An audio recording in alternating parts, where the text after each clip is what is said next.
কালী পুজোর ব্লগের পার্ট 3। একটু দেরি হয়ে গেছে জানি, কিছু সমস্যার জন্য আমি ভিডিওটা এডিট করতে পারিনি। তো এখানে দেখছো যে ফল ছড়ানো চারিদিকের কারণ হচ্ছে আমাদের বাড়ি সেদিন সরেল এসেছিলো। এবার সরেল তোমরা চেনো কি না জানি না, গুগলে সার্চ করে নিও।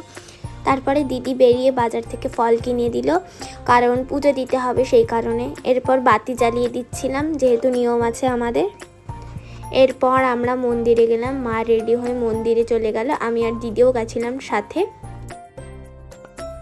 এখানে একে দেখতে পাচ্ছ, এ আমার খুব ভালো বন্ধু, আমাকে পড়তে দিয়ে আসে ও খুব ভালো। এরপর আমরা মন্দির থেকে চলে আসলাম, কিন্তু মা ছিল মন্দিরে, আমরা বাজি ফাটাবো বলে চলে এসেছিলাম বাড়িতে। এবার এখানে একটা ফানুস ছেড়েছিলাম, সেটা গাছে আটকে গেছিলো। তারপর সেকেন্ড যেটা দিয়েছিলাম ওটাও গাছে আটকাতে আটকাতে বেঁচে গেছে, তারপরে উপরে উঠে গেছিলো। তো আজ এই অবধি, দেখা হচ্ছে পরের মিনি ব্লগে।